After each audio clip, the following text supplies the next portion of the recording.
So by this point, you have a general idea of what it is that you're going to be saying as you are shooting your video.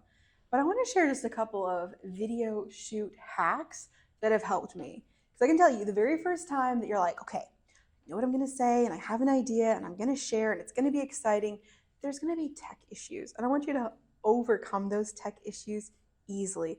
Because there's nothing more frustrating than thinking, I've got time, I can go and batch 20 or 40 videos, I'm good, but then you get to a location or you get to use your equipment and it doesn't work.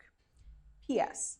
I don't think you should have to spend hundreds or thousands on equipment in order to have videos that are the right quality to go out on social media. I actually used to spend thousands of dollars on cameras and shoot really fancy videos in studios, all of these lights, and I loved it. And some of the feedback that I got was, why don't you just take out your iPhone and talk to us about things that are going on in your life? People want trust and relatability. Studio is good. There are certain brands that need that.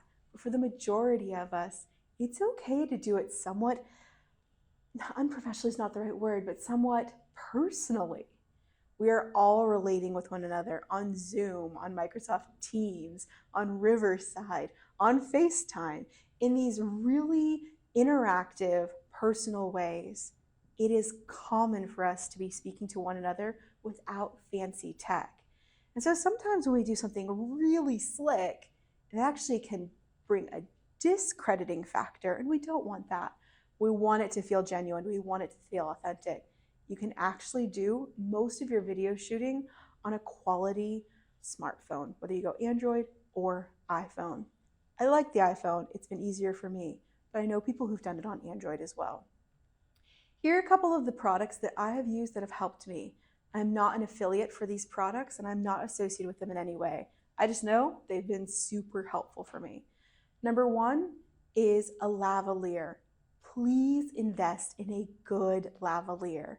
You want to make sure that something is not going to produce a clothing rustle sound that actually can catch your voice, even if you're out and about, there's other things happening. Sometimes atmosphere noise is not bad. It shows that there's life and humanity happening around us. Other times you do want a still studio. Again, it depends on your brand. It depends on the topic of your message and of your company. But you want to invest in that good lavalier so people can hear you and not the coffee shop around you. The second thing is invest in a good teleprompter. I use this app on my phone. For me, I found that I can move my script through Google Docs straight into my phone and let it play. It's been the easiest one for me to learn. I don't need a voice tracking software system. I just set it and forget it. Did it take practice to learn how to work with a teleprompter? Yes. That first shoot that I did with it was frustrating. Not because I was doing anything wrong, because I was doing something new.